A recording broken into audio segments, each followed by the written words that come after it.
Bueno, muy buenos días a todos. Después de estas interesantes presentaciones de tecnología de producción eléctrica por la vía eólica, yo les voy a hablar de un tema nada que ver, ¿no? Comercialización de energía. Pero antes de eso quisiera hacer una pequeña encuesta. Quisiera saber cuántos de ustedes trabajan en el rubro energía hace 10 o más años. Ok. ¿Cuántos de ustedes trabajan en el rubro energía hace 10 o más años en Chile? Menos. Ok, perfecto. ¿Cuántos de ustedes han participado directa o indirectamente en alguna negociación de comercialización de energía? Poco. Ok, perfecto. Eso me ayuda un poco para dirigir cómo va a ser esto. Yo veía particularmente a mis predecesores, Rodrigo y Analía, plantear cuáles eran los desafíos del mercado en Chile. Y una de las cosas que a mí me ha pasado es que he sido testigo desde los últimos 13 años. Yo llevo 13 años trabajando en el tema de energía desde el 2002, cómo ha evolucionado este mercado en nuestro país, ¿no? Hay desafíos interesantes, ya lo decía Analía, desafíos de mercado, desafíos de competencia, y Chile es un mercado muy particular. Muy particular porque hace 13 años, cuando yo partí por lo menos, habían solamente 3 actores en la generación eléctrica en Chile, eran todos convencionales. La hidroelectricidad controlaba el mercado con alrededor del 70% de la generación. El precio del petróleo estaba el barril en $25, el precio de la energía estaba como en 10 o 12 dólares, me acuerdo, en megawatt hora. Entonces el tema energético no era un problema. Después tuvimos la crisis del gas de Argentina, que empezó el año 2004, se acentuó y básicamente generó un problema en el 2008, y de ahí empezó todo lo que fue el desarrollo de las energías renovables con la primera ley del 2010 y la nueva ley el año pasado. Entonces ha sido una evolución larga, y básicamente para entender el mercado chileno de comercialización de energía, que básicamente es lo central. O sea, estos señores que aquí nos vinieron a vender una tecnología fantástica de aerogeneradores, no podrían existir si no hubieran probablemente proyectos en desarrollo. Y los proyectos en desarrollo no podrían existir si no hubiera una necesidad de producir energía más barata, porque ya lo decía Rodrigo en su presentación, Chile está con un nivel de costos de energía muy altos a nivel mundial. Y por lo tanto, en el centro de cualquier proyecto eléctrico o de desarrollo eléctrico de energía está el cómo voy a colocar el producto, cómo voy a vender este producto de energía, ¿no es cierto?, electricidad que voy a producir. Para entender un poco el mercado chileno, particularmente para la mayoría de ustedes que aparentemente no lo conocen muy bien o no han estado involucrados por mucho tiempo en este mercado, este es un mercado completamente libre, bastante desregulado, donde hay competencia y donde no hay subsidio. A muchos actores externos les cuesta entender esto. Cuando llega, me acuerdo hace unos 2 o 3 años atrás, llegó un cliente a mi oficina, me dice, oye, bueno, cuéntanos un poco del mercado. Yo les conté, qué sé yo, dice, bueno, entonces tomó lápiz y papel y me dice, bueno, ¿y cuáles son los subsidios que existen acá? Entonces le dije, no hay subsidios. No, es que bueno, pero cuéntame cuáles son los beneficios tributarios que existen aquí.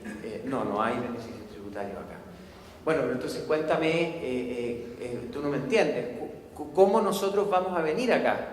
Bueno, a competir, le dije yo. Y el señor me dijo, bueno, parece que ese es el último interés que tengo en este mercado, y se paró y se fue, básicamente. También me pasó con un cliente hace un tiempo atrás, que me dice, oye, bueno, ¿sabes qué me interesa saber cuál es tu formato de PPA, de contrato de suministro de energía eléctrica? Le dije, mira, la verdad las cosas es que en un mercado libre como este, en donde los clientes libres y los generadores negocian libremente los contratos de suministro, no hay un contrato igual al otro. Eso podrá haber sido hace 15 años atrás, cuando llegaba la Endesa, ¿no es cierto?, Colbún o Genel, y le ponían al cliente un contrato tipo de 10 páginas y le decían, firme acá.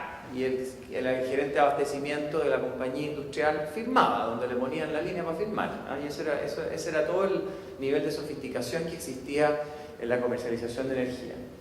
Entonces, en el mercado tenemos los entes reguladores que están arriba, ¿no es cierto? Ahí tenemos la Comisión Nacional de Energía, que es la que hace la planificación de largo plazo, la superintendencia que supervisa, los organismos ambientales están mal puestos en el Servicio de Evaluación Ambiental, y tenemos que están los principales actores, ¿no es cierto?, la generación, la transmisión y la distribución, y están los clientes regulados bajo la distribución y los clientes libres, ¿no es cierto?, que negocian directamente con la generación. Y después tenemos el operador del mercado, que es el Centro de Despacho Económico de Carga, y un ente especialista en resolver conflictos muy específicamente señalados por la ley, que es el panel de expertos que ha venido a solucionar bastante lo que era la antigua litigiosidad entre los distintos actores. Ahora, básicamente están los generadores a un lado, los consumidores al otro, y lo que nosotros tenemos que entender en términos de transferencia monetaria o dineraria es que por un lado tenemos los costos de inversión y de operación, y por otro, y la legítima rentabilidad o lucro, que es una palabra que ha sido bastante vapuleada en el último tiempo por algunos políticos. La verdad es que el lucro es legítimo y yo no veo por qué no puede serlo. El costo de inversión, el costo de operación, ¿no es cierto?, la rentabilidad que espera el inversionista, y por otro lado el pago de la energía y el pago por la potencia, que son en el fondo los elementos que permiten darle un precio a este producto. Esto es más o menos cómo se relacionan los generadores, los pequeños medios de generación, los pequeños medios de generación distribuida, con lo que es la transmisión. Tenemos el sistema de transmisión, hay generadores conectados a los sistemas de transmisión a través de líneas adicionales, directamente a sistemas troncales o a sistemas de subtransmisión, los pequeños medios de generación distribuida directamente a las redes de distribución, los pequeños medios de generación más bien en el tema de la subtransmisión, y de ahí para abajo entonces se produce toda esta cadena de interrelaciones. En mercados como Estados Unidos, el Reino Unido, Brasil y Colombia, la comercialización de energía se produce a través del mercado, ¿no es cierto?, entre generadores y traders, comercializadores. La figura del comercializador de energía en Chile ha sido tradicional y sistemáticamente rechazada, no nos gusta, porque el comercializador de energía tiene bastante riesgo, y bueno, y este sistema fue pensado en que este es un club de generadores, en donde los que inyectan la energía al sistema son los generadores, y los que la retiran del sistema para abastecer a sus clientes son también los generadores. Entonces se produce un intercambio, ¿no es cierto?, entre generadores de energía y potencia, que es el que regula el SEDEC, y por lo tanto nuestro mercado funciona más bien así. Tenemos los generadores que inyectan, los generadores que retiran, y de ahí están entonces los clientes, que pueden ser clientes libres o empresas distribuidoras para sus clientes regulados o también para sus clientes libres. Esta es la forma, ¿no es cierto?, en que opera. Nuestro operador del mercado, el SEDEC, un organismo independiente. La verdad es que lo que hemos visto en los últimos contratos de suministro que me ha tocado participar es que el SEDEC tiene una gran responsabilidad en todos estos contratos, porque todo se refiere a lo que diga el balance de energía y potencia del SEDEC, el preliminar, el definitivo, lo que diga el SEDEC, lo que publique el SEDEC en su página. Entonces hay una gran confianza en este operador del mercado. Entonces rápidamente llegamos a cuáles son los mercados de comercialización de energía en Chile.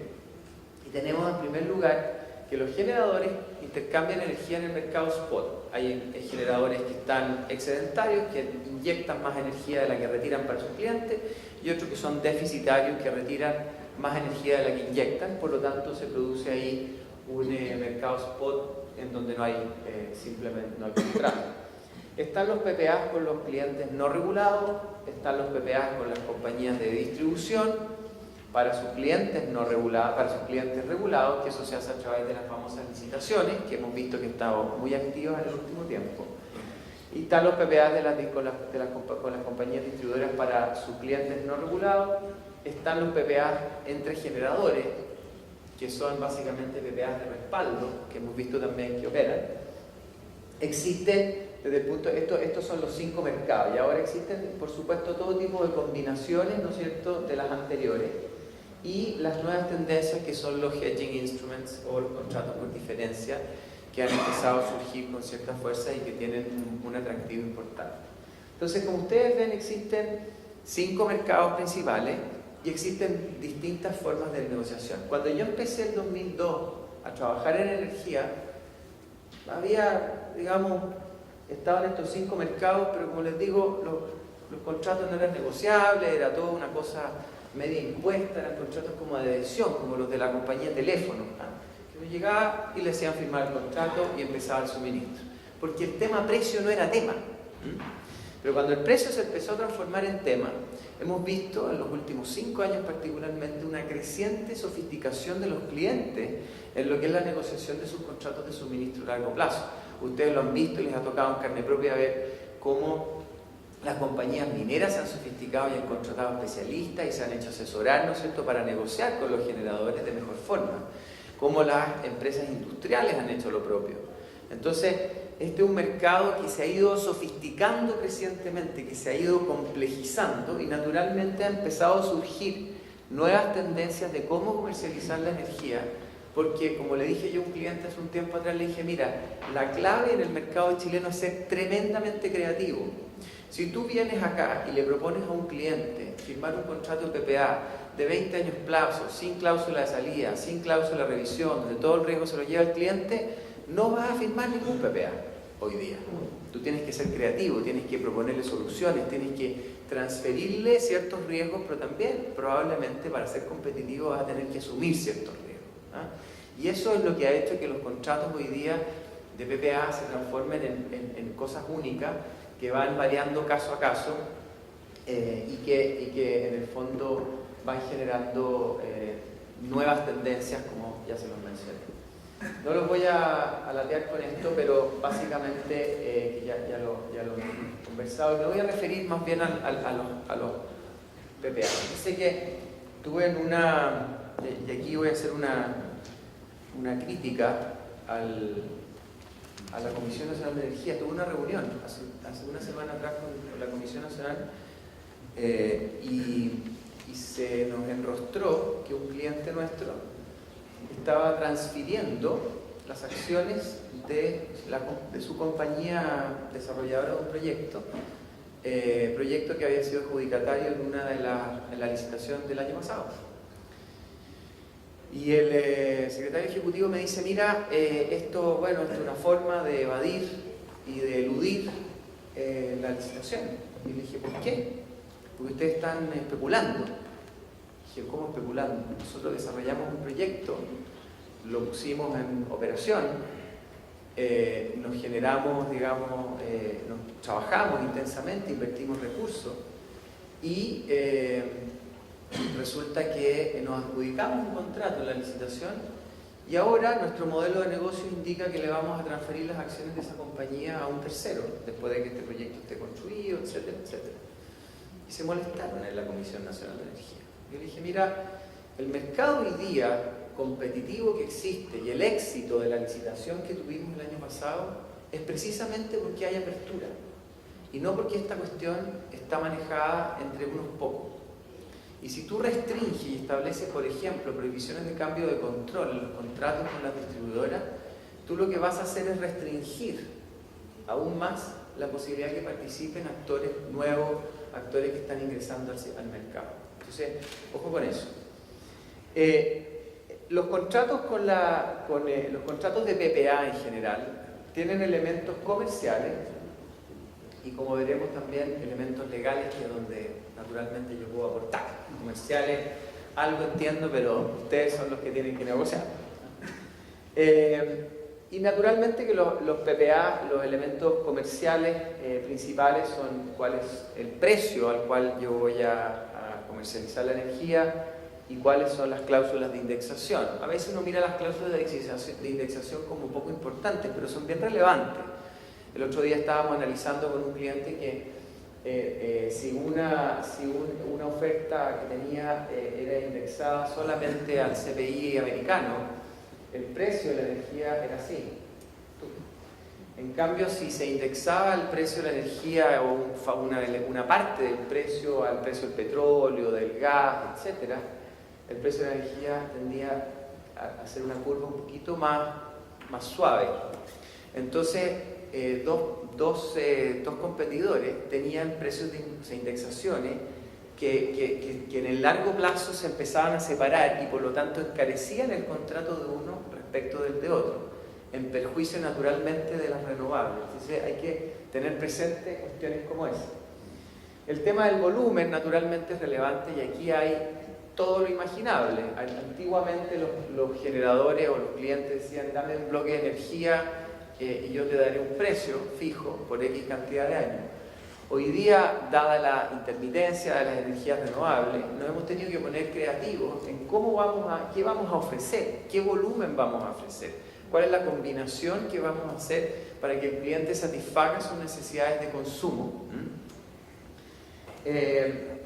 También es importante entender lo que es relacionado con el volumen, entender las características de la demanda. No es lo mismo vender energía eléctrica a una minera que funciona 24/7, 365 días del año, con un consumo prácticamente fijo, un bloque así bien rígido, que venderle a una empresa, no sé, pues como de reciclaje o a una industria que opera desde las 8 de la mañana hasta las 6 de la tarde.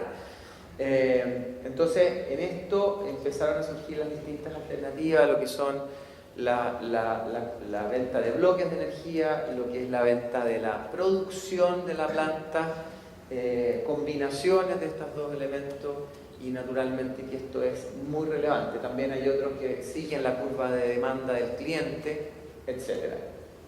Y aquí, en estos elementos de aquí, es donde está la clave del contrato. Ser flexible y ser creativo en estos tres elementos es lo que los va a hacer ustedes más competitivos, sin ninguna duda.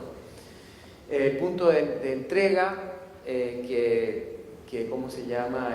Normalmente el punto de inyección, el punto de inyección, que no necesariamente es lo mismo que el punto de entrega y que no necesariamente es lo mismo que el punto de retiro. Son tres puntos que tienen incidencia muy relevante en lo que va a ser los costos y los cargos que yo le voy a tener que traspasar o que voy a tener que asumir, ¿no es cierto?, dependiendo de dónde coloque los riesgos al cliente de transmisión, los cargos del sistema, los riesgos de transferencia, etc.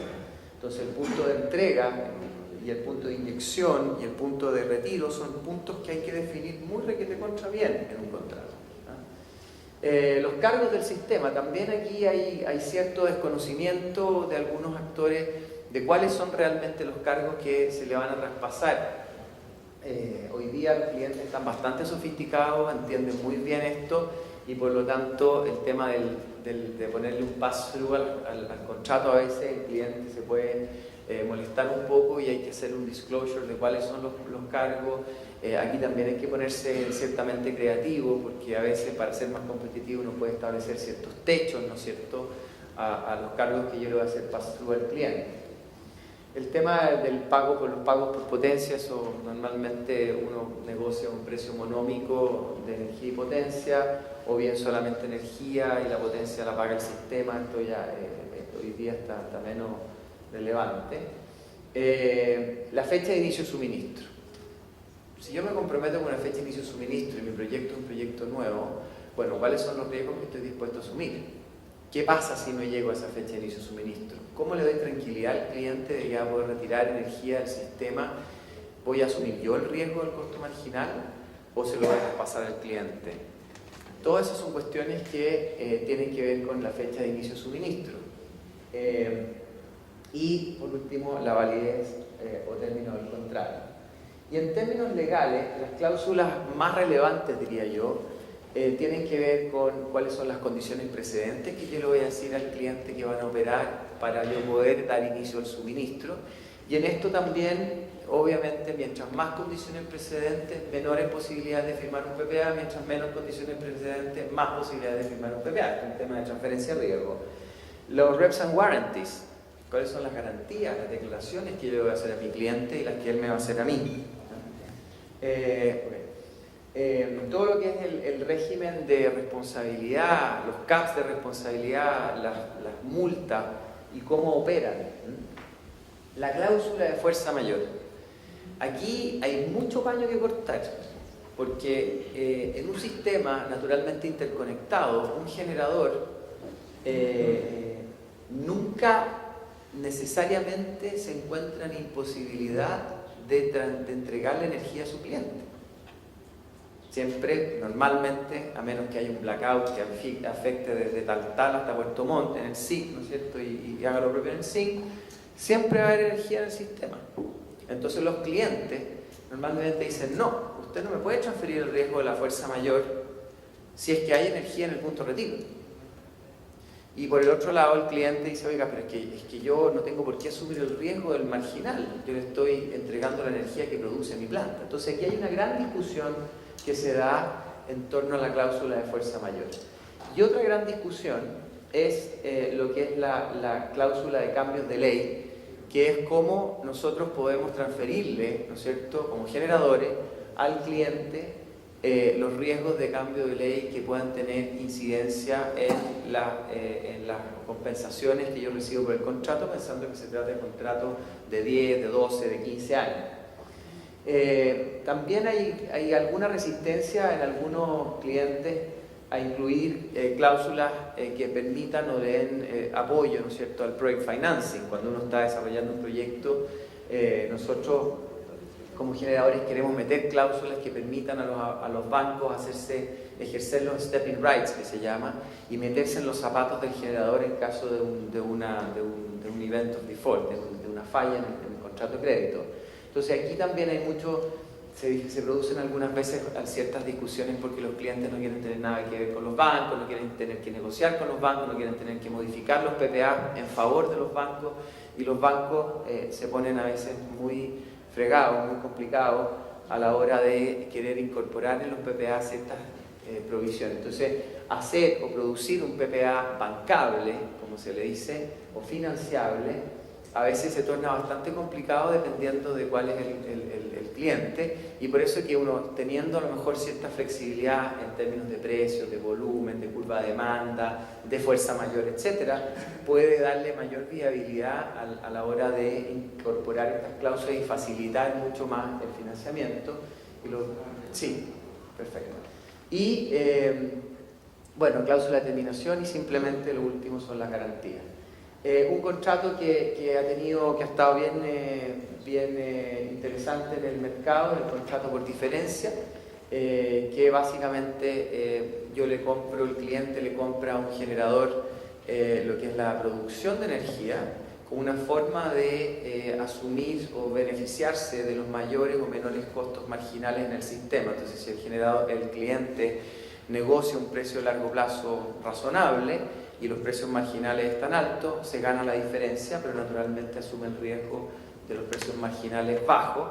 Y esto es un mecanismo que se ha estado implementando en Chile con algunos clientes que tienen PPAs de largo plazo muy caros, como una forma de ayudarlos a compensar su costo global de energía. Muchas gracias.